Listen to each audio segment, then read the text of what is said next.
pero de educación, Sí, siempre, sí, sí, siempre sí. como educación, ¿no? Sí, porque te especializaste en eso, tal cual. Pero Sí, bueno, uno aprende toda la vida y justamente el libro tuyo tiene que ver un poco con esta temática de lo que implica educar para la vida y educar para la vida, para mí en mi experiencia profesional, tiene que ver un poco con esto, con saber apreciar también oportunidades y bueno, uno sigue, sigue y sigue, no importa la edad que tenga. Así que, bueno, primero agradecerte bueno, que nos encontremos, que estemos acá charlando un ratito, Pepe Menéndez, en nuestro país, además, muy prontito. Contanos qué día vas a estar acá y que, bueno, algunas actividades que vas a estar haciendo en Buenos Aires, como para que, bueno, podamos compartir con la audiencia que nos sigue. muy bien, pues en primer lugar, muchísimas gracias, María, por la invitación. Es un placer. La verdad es que Argentina es como mi segunda patria, porque desde hace unos años suelo ir y empatizar muchísimo con las personas, con la gente, lamentando también muchas veces la situación que están viviendo, ¿no? Pero al Sí. mismo tiempo, pues siempre con esperanza de futuro, ¿no? Bueno, voy a Argentina, de hecho voy a hacer un cierto periplo, voy a Argentina, Uruguay y a Chile. Eh, Ah, bien. entonces estaré en Argentina, estaré entre el 15 de abril y el 28 de abril, bueno, unos días estaré en Bueno, Montevideo, ahí en medio, y voy a participar en algunos eventos que me invitaron, en el Congreso Alemán en Córdoba, por ejemplo, con bien, Victoria Zorraquín en sí, Tandil, y bien. luego en Buenos Aires, pues varios días, ¿no? Con Marcelo Rivera, con la revista Colegio, por supuesto, en la Universidad de San Andrés también para presentar el Ujú. libro, el Instituto Baikal, con algunas otras instituciones educativas, y Itinere con Darío Álvarez Clark, ¿no? Y algunas cosas que tengo también ahí acabando de cerrar, Planeadas. pero sí que es verdad que durante todos los días tendré ocupación y un gusto. El libro que me publica la colección de educación del siglo XXI, Lo que dirige 21. Melina Furman, una gran amiga, Sí. pues justo coincide que va a aparecer estos días en abril, o sea que muy contento de que me hayan invitado a poder conversar, sobre todo con la idea de que entre todos, la educación es una tarea entre todos, de la sociedad, no solo de las escuelas ni de los Ujú. profesores, de los docentes, sino de las familias, de la sociedad, de los gobiernos, ¿no? De De todas todos. partes, para que empujemos para conseguir que que la infancia y la adolescencia sean una experiencia positiva para construir un mundo mucho más de convivencia, ¿no? Y de paz, que tanto la necesitamos ahora. Exactamente, sí. Llegaste justo, vas a llegar en una etapa que ya está pasado un mes del inicio de clases acá en nuestro país y bueno, con mucha expectativa de cómo se va a llevar este año, como vos decís, con tantos cambios y bueno, la expectativa de la vida cotidiana en las escuelas, que es mucha porque uno se pregunta constantemente esto, ¿no? ¿Qué es la educación? ¿Qué hace? O sea, y la pregunta te la hago a vos, ¿no? Para vos, ¿cuáles son los elementos claves que hacen a una escuela que valga la pena, ¿sí? En este mundo actual, porque está, está la duda, ¿no? Sí, mira, yo creo que hay elementos en la escuela que, por supuesto, permanecen a lo largo de todos los siglos, desde que fue creada, en definitiva, para poder transferir el conocimiento, en definitiva, transferir los valores culturales, ¿no?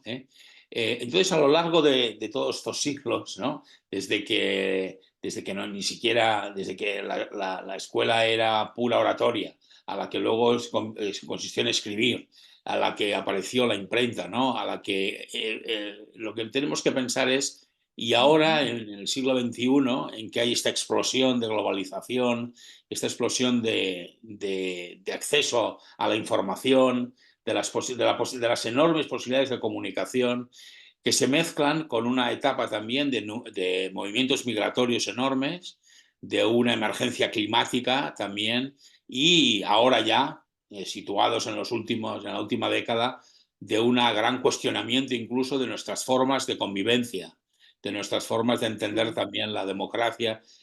Para mí la escuela, en definitiva, es como esa especie, como el trampolín, ¿no? Como ese primer camino que todos los seres humanos transitamos y que acaban determinando en buena parte lo que vamos a ser. No quiero ser muy determinista en el sentido de que no hay después posibilidad de resignificación, pero para mí la escuela en estos momentos tiene este enorme valor de aunar el conocimiento y la vida, el conocimiento y el proyecto de vida de las personas. Entonces, para mí, Exactamente. la escuela del siglo XXI adquiere todo su verdadero sentido, ya no solo en aquella vieja función de transmisión de la información, porque no había también medios tan ágiles de acceder a ella, sino de construir ese conocimiento, ese aprendizaje en torno al proyecto de vida. Claro. Daré un detalle que yo creo que a veces nos pasa desapercibido. Esto me lo hizo ver un buen colega de la escuela. Me decía, mira, ahora un chico de 15 años, 14, 15 años, durante un curso escolar, recibe tanta información como un ser humano culto recibía en la Edad Media. Tremendo, claro. Durante un solo curso escolar. Recibe, me decía, de hecho, más información que la que Todavía. el ser humano recibía a lo largo, un ser humano culto, que accedía al conocimiento, claro, durante toda su vida en la Edad Media. Y me decía así, dice, en el Renacimiento no estoy muy seguro, pero probablemente en el Renacimiento serían 2 cursos escolares. 2 cursos escolares, claro. Pero hemos de pensar, hemos de darnos cuenta de alguna manera de que en ese sentido, esa explosión de acceso, además universal, con una escuela que quiere acceder a todos, pues Sí, claro, sí. tenemos que pensar exactamente cuál es el propósito, para qué queremos que sirva esa escuela que valga la pena. Sí, tal cual, que valga la pena. Qué linda frase esa. Y cuando te referís o sea, en parte de tu exposiciones, cuando vos hablas también en tus libros, hablas de educadores y padres que crean escuelas que marquen la diferencia en la vida de los estudiantes. ¿A qué te referís? O por lo menos pensás en algo que tenga que ver con eso, ¿no? Que los padres y las familias son parte de toda esa, bueno, de esa iniciativa de la escuela. Mira, todos los estudios internacionales señalan que la familia es el factor predominante, el factor que Ujú, tiene una influencia además a distancia, enorme, a distancia, de todos los que un niño y un adolescente recibe en esos 20 primeros ujú, años de vida, digamos, ¿no? La familia es un elemento esencial, ¿no? Al mismo tiempo está la escuela que lo que ujú, pretende, si yo suelo decir que la familia debería ser el lugar de la seguridad, donde uno ujú. siempre es estimado y querido de forma absolutamente incondicional, donde uno se siente en un espacio completamente seguro, y la escuela es el lugar de la socialización, donde también creamos entonces espacios de seguridad, deberíamos crearlos, Ujú, espacios de convivencia para que las personas que crecemos en función de la referencia de los otros, ¿no? Crecemos en función de cómo me ven los otros, cómo me veo yo frente a los otros. Entonces, en definitiva, aquí esa alianza, escuela y familia, es esencial. Algunas personas, algunos niños, desgraciadamente, no tienen a lo mejor esa consistencia familiar, esa estructura mm, familiar que desearíamos para todos, ¿no? Entonces ahí es donde la escuela juega un factor de equilibrio, un factor que muchas veces es determinante. Por eso la escuela sí. tiene que estar atenta a las situaciones personales de los estudiantes, ¿no? Durante la pandemia ocurrió que Mm, incluso a través de la tecnología, algunas escuelas, yo hice unas observaciones internacionales, una parte hice un trabajo a través de la Eurosocial para Argentina, para el gobierno de sí. la nación, en la cual los propios docentes, por ejemplo, en las zonas de Quilmes, que es donde hicimos Mm, un trabajo de campo, decían, durante la pandemia conocimos mejor la situación de los alumnos, sí, entramos en sus casas. Y la pregunta exacto. entonces era, no en Quilmes, sino en todo el mundo, En todo el mundo. cuando vuelvan a la escuela, cuando volvieron a la escuela, seguíamos igualmente preocupados de la situación Sí. de los estudiantes en casa. Sabemos que se ha producido una enorme tensión psíquica, con, Ujú, con evidencias, con síntomas de violencia que ha bajado en la edad de los adolescentes y los niños, con autolesiones. Ha habido una enorme... Eso también Tremendo, sí. afecta a los adultos, ¿no? Entonces, en ese contexto, la escuela es cuando adquiere su sentido como he dicho antes, ¿no? De lugar, de experiencia. Por eso cuando me preguntabas, ¿qué tiene que ser esa etapa? La escuela debe ser un lugar de experiencias. No Sí. digo un lugar de actividad eterna, permanente. No, no digo eso, que Mm, provoque un estrés. Digo de vivir experiencia. El silencio sí, también es una experiencia. sí, Eh, el ritmo pausado es una experiencia. Apartar en un momento determinado las pantallas también es una experiencia, ¿no? Pero sí, la experiencia relacional, la experiencia personal, la experiencia de sentirse reconocido, de sentirse valorado, de tener la sensación de que los docentes tienen una buena expectativa sobre ti, es tan importante sí, como cuando decimos a unos padres que tienen que creer en sus hijos, porque para ellos son el primer eslabón sobre el que van a formar su vida, ¿no? sí, claro que sí. Y siempre, yo como directora de escuela o bueno, docente de muchos años también, siempre refiero a los padres que les digo, la persona más importante de tu vida, durante toda tu vida y hasta el último día de tu vida van a ser tus hijos. Y eso no hay ninguna vuelta atrás. Entonces hay que colaborar, hay que compartir, y hay que, cuando uno no tiene idea de cómo hacerlo, preguntar. ¿A eso llamás, Pepe, escuela humanizadora, esto que me contaste recién? ¿O le agregarías algo más Sí, a o sea, ese término? para mí alguna persona puede preguntar, bueno, pero ¿qué quiere decir que la escuela sea humanizadora, ¿no? Para mí una escuela humanizadora significa no solo que haya una escuela en donde hay humanos y entonces es humanizador, no, no solo esto, sino que le demos al conocimiento y al aprendizaje un sentido realmente de valor humanizador.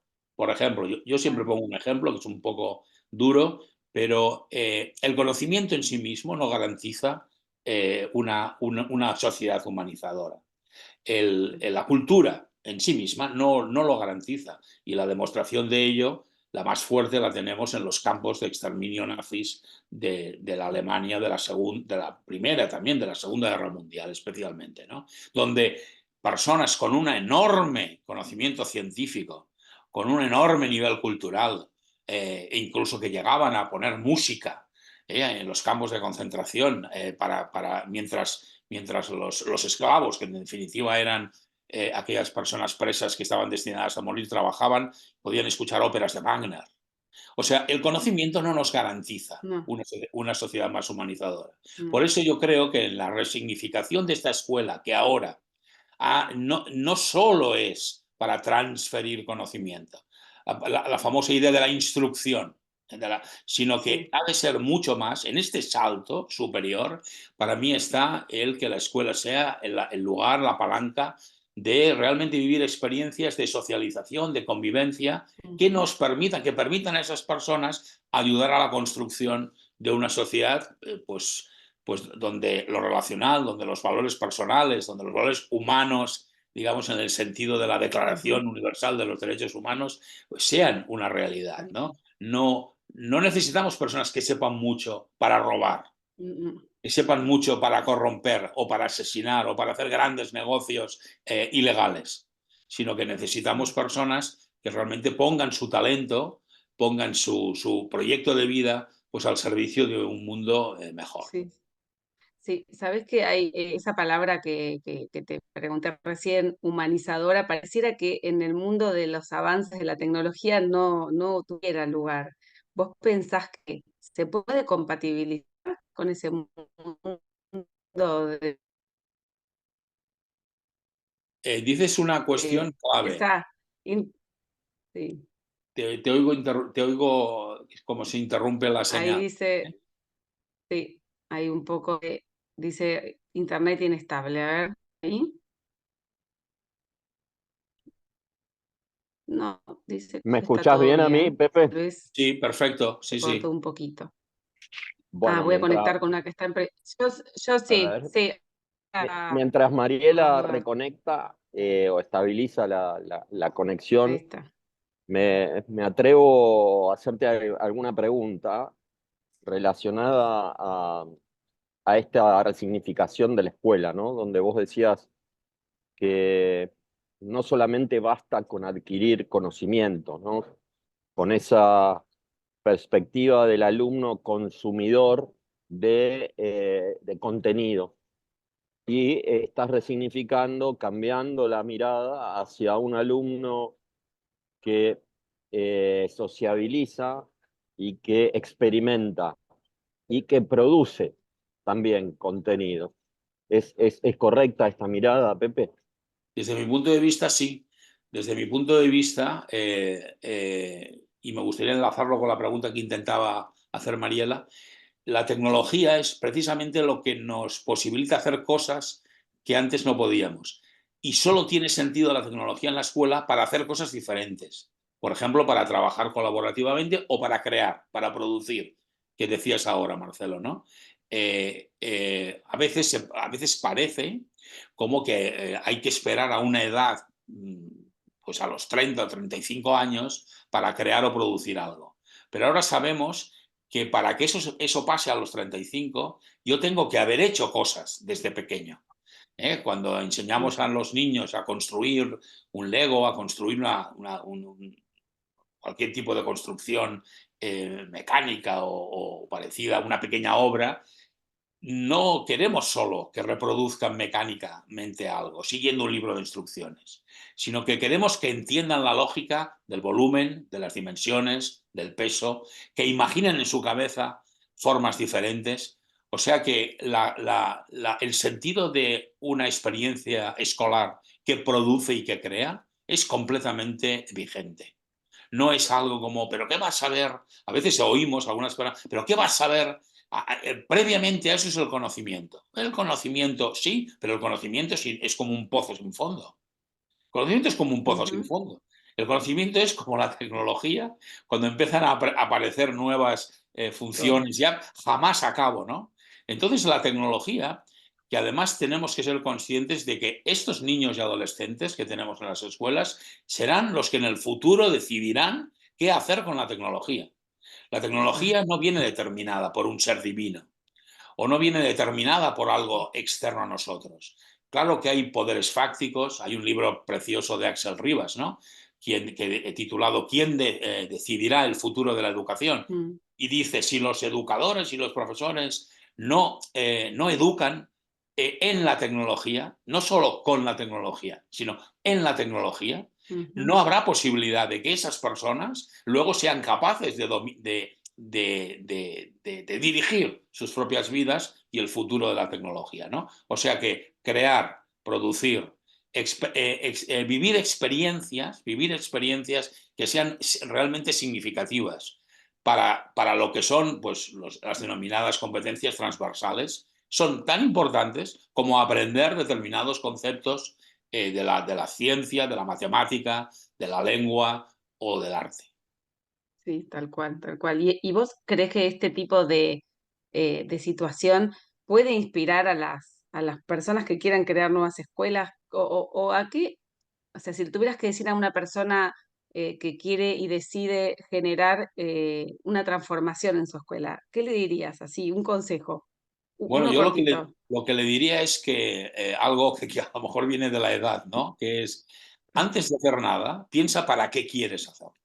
Mm, ¿Cuál es el tal cual. propósito? ¿Qué es lo que quieres conseguir? En términos escolares, educativos, diríamos, ¿qué resultados y qué impactos pretendes, ¿no? Porque las metodologías no son neutras. Yo creo que hay algo que a mí me gusta ya un tiempo decir, que es, a ver, ¿no será que estos exámenes individuales, esta lucha por la nota tan personal, casi tan competitiva, no ha sido precisamente el nido de esta sociedad tan individualista que tenemos? Cuando tenemos sometido a un estudiante a una especie de estrés, y ya no, incluso podemos hablar de algunas carreras técnicas, especialmente universitarias, ¿no? Lo tenemos sometido a una presión tan fuerte para conseguir, a través de sus resultados individuales, sus notas, todo aquello que solo se refiere a sí mismo, cuando sale al mundo es lógico que solo piense en sí mismo. Tal Es cual. lógico que si el esfuerzo ha sido tan individual, sea un individualista. Yo no digo, desde luego, que todo tenga que ser trabajo colaborativo. A mí me parece, y le diría a un director que empiece una escuela, piensa en la metodología como piensas en un ecualizador.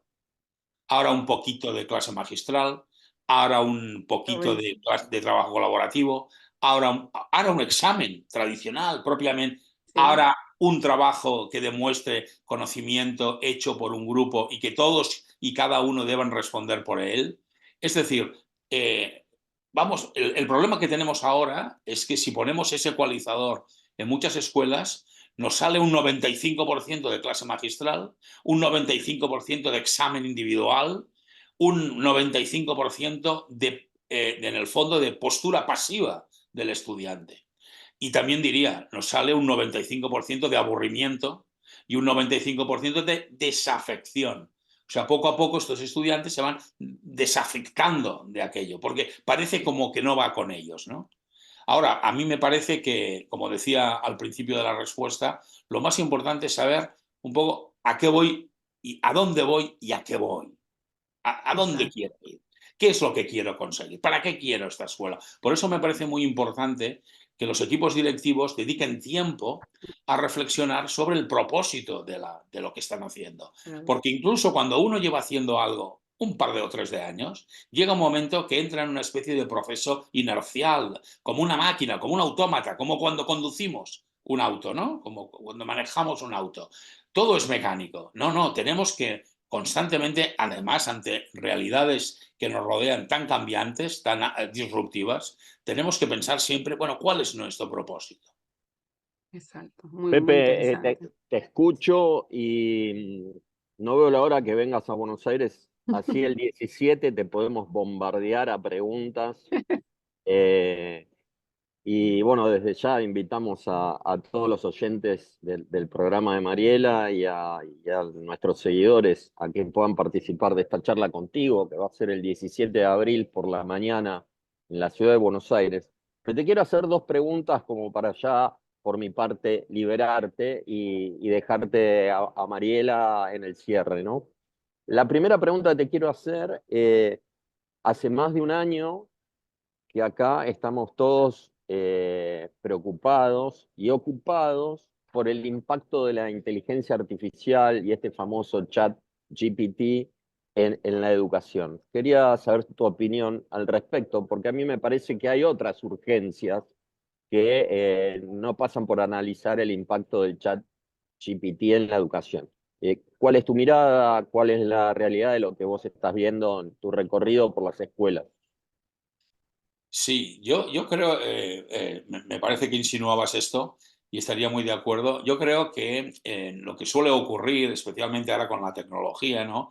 Es que nos llega como un bombardeo de novedades, de cosas que pasan y en realidad nosotros, bueno, yo creo que no solo en la escuela, también en la empresa, ¿eh? También en el mundo externo tenemos siempre que pensar, bueno, no será tanto como dicen, un poco, ¿no? Que no quiere decir minusvalorar el impacto que tendrá, sino no correr más de lo que llega, no correr más de lo que llega, ¿no? No dejarse arrastrar. Yo recuerdo cuando empezó la tecnología a desarrollarse en las escuelas, había que estar como a la última de la app que aparece, del programa que aparece. Eso es una locura. Y además, como decías ahora, en la actividad de un docente eso no es la prioridad es el acompañamiento. Pero alguien tiene que ocuparse, alguien tiene que pensar paralelamente en cuáles son esos impactos, experimentarlos. Es decir, lo que yo creo que ya estamos llamados es a que la educación es un trabajo de equipo y en red, en donde una sola persona no puede responder a todos esos retos. Antes, pues podíamos decirlo así, aparecía algo nuevo, bueno, pues que cada docente que aprenda, que sepa, no, no, no, ahora eso no es posible. Ahora necesitamos colegios, redes, trabajos de sistema que, por un lado, vayan investigando qué es lo que ocurre con las tecnologías, el impacto que tienen, además que sea realmente una investigación abierta. A mí me parece absurdo que la primera reacción, por ejemplo, que han tenido muchas universidades ha sido prohibir el chat GPT, ¿no? Esto es como poner puertas al campo. Es como poner puertas al campo, Exacto. ¿no? O Claro. sea, pero ¿usted de qué me habla? pero si lo van a usar, usted prohíba lo que le dé la gana. Miren, eso es como prohibir las relaciones sexuales, digamos, ¿no? En el fondo. Tal Pues al cual. final cada uno hace lo que sus valores y su moral, pero no se puede determinar para todo el mundo. Posible. O sea que la tecnología es un elemento que tenemos que estar al tanto, pero no, cuando decimos eso no decimos cada docente tiene que estar, no, cada docente tiene que estar pensando en cuál es su prioridad diaria, que evidentemente es el acompañamiento en esta formación de conocimiento y personal de los estudiantes, pero sin duda alguien cuando me refiero es dentro del sector educativo, no alguien fuera, dentro del sector educativo tiene que estar experimentando, pensando, proponiendo, ayudando a la reflexión. Por eso necesitamos, de hecho, más espacios de compartir en la escuela, compartir no solo la información y las tareas inmediatas, sino ayudar a reflexionar un poco con las luces largas, en donde no tomo decisiones a corto plazo, sino lo que hago es compartir estados de opinión, situaciones que pasan, pero no con la prisa, con el estrés o con el ansia de salir de esa reunión y aplicarlo en el aula inmediatamente. Sí, exacto. La última por mi parte, ¿cómo crear estas redes, ¿no? ¿Cómo abrir estos espacios colaborativos cuando la realidad de las escuelas, la vorágine, la trinchera del día a día es tan compleja en las escuelas de la región, no solo de Argentina, sino de la región, donde hay un gran porcentaje de abandono escolar, hay un gran porcentaje de maestros que se ausentan y que hacen falta maestros, porque hay una gran cantidad de maestros que necesita el sistema en este proceso de transformación, que por ahí los institutos de formación docente no están a la altura de los desafíos de este tiempo, cuando hay complejidades de nutrición, cuando hay chicos que no saben correr, saltar, porque están mucho tiempo con un celular o porque no los dejan jugar en la calle como antiguamente Mm. hacíamos nosotros, ¿no? Que salíamos con la bicicleta y dábamos un paseo por el barrio o jugábamos las carreras en plena calle, ¿no? Ha cambiado todo y por ahí necesitamos tener como este GPS emocional por dónde empezar a construir estas redes. Yo te diré una cosa como que puede parecer como paradójica, ¿no? Sería, si no dedicamos tiempo a trabajar en red, el abandono escolar aumentará. Si no dedicamos tiempo a trabajar en red, el sinsentido de esas experiencias a las que hacías referencia de antes algunos jugaban en la calle, otros ahora hay otro tipo de condicionamientos, ¿no? Si no trabajamos en red y con diferentes perspectivas, no subrogando la responsabilidad, no enviando a los psicólogos a todo aquello que me parece extraño, sino incorporando precisamente el conocimiento de la psicología y de la experiencia dentro de la actividad ordinaria de la escuela, no desviándolos, no reenviándolos, ¿no? Yo creo que si no hacemos eso, todos esos temas no se resolverán o no los podremos afrontar. La vida tampoco consiste en resolverlo todo, digamos, sino en afrontarlo, por lo menos, ¿no? En intentar acompañar a las personas, ¿no?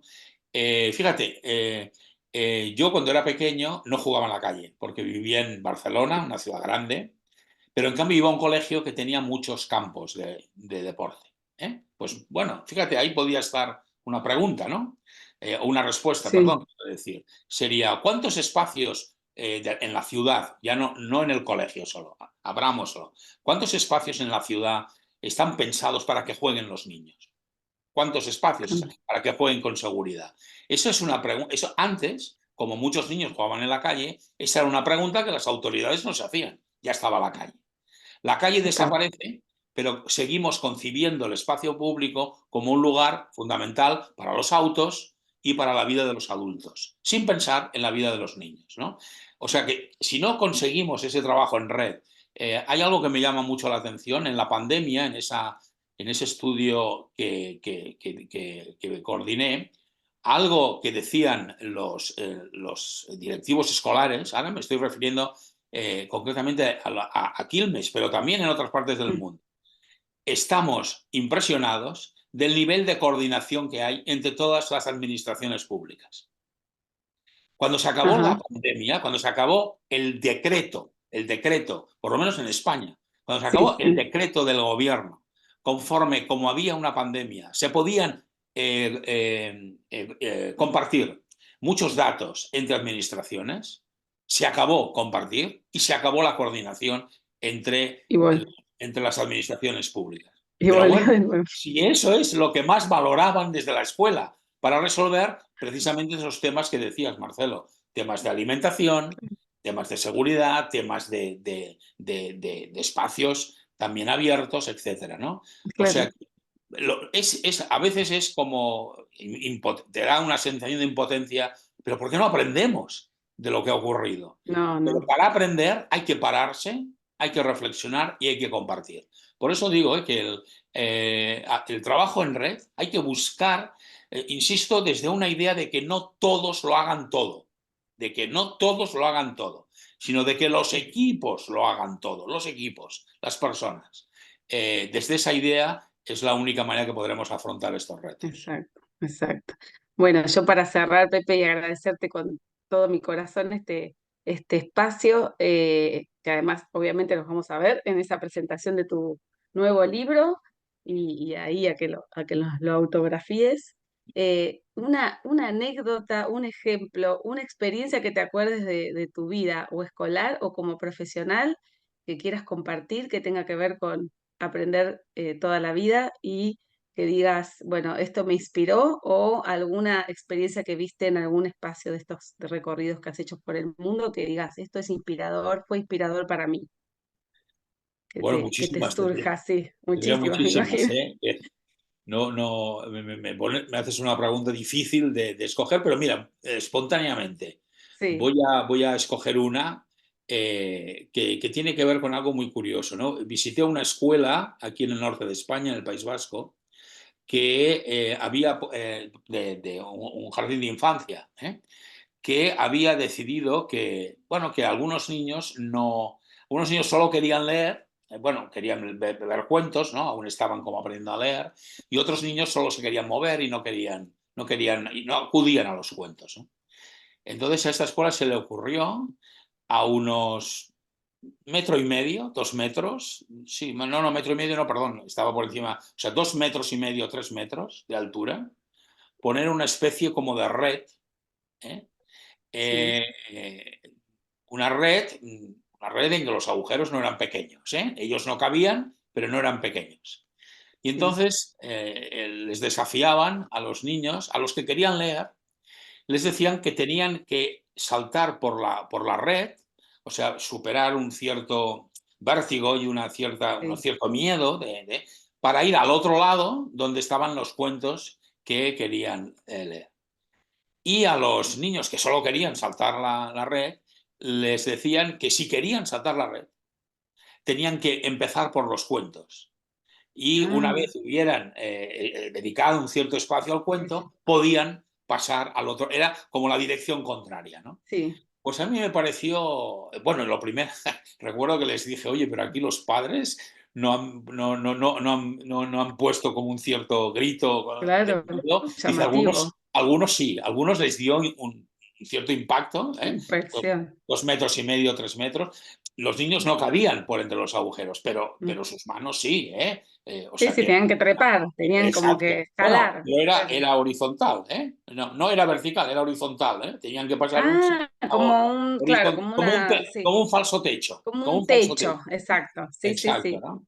Bueno, pues entonces a mí me pareció bonito porque primero ellos involucraban que unos ayudaban a otros a superar un poco el miedo, había un espacio relacional muy, muy bonito, muy interesante. Y Sí. luego es esta imaginación quiero que consigan que ellos hagan una cosa. La imposición no vale, la prohibición tampoco. El estímulo sí que lo vale. El Desafío, estímulo, ¿no? Entonces, claro, sí. tendría muchas, pero quizá me quedo con esta por lo atrevida. Me gusta, me Que gusta. Por lo Claro, cuando atrevida, vaya, sí, tal cual, lo disruptivo. os puedo enseñar la foto, porque tengo la foto, os puedo poner Sí, la foto del jardín. me gusta, en coaching se dice superar la brecha. Sí, claro, eso es. exacto. Me encantó, está Bueno, muy Pepe, buena. muchísimas gracias. Te esperamos acá en Sí, Buenos Aires y seguramente te acompañaremos en mucho de tu recorrido. Un abrazo grande y bueno, esperamos que nos dediques el libro entonces. sí, ahí nos vamos a encontrar. Con muchísimo gusto. Al revés, encantado de vuestra invitación y de que nos veamos allí una vez más. Un fuerte abrazo. Exacto. Gracias, Pepe. Un beso enorme. Gracias. Gracias, Pepe.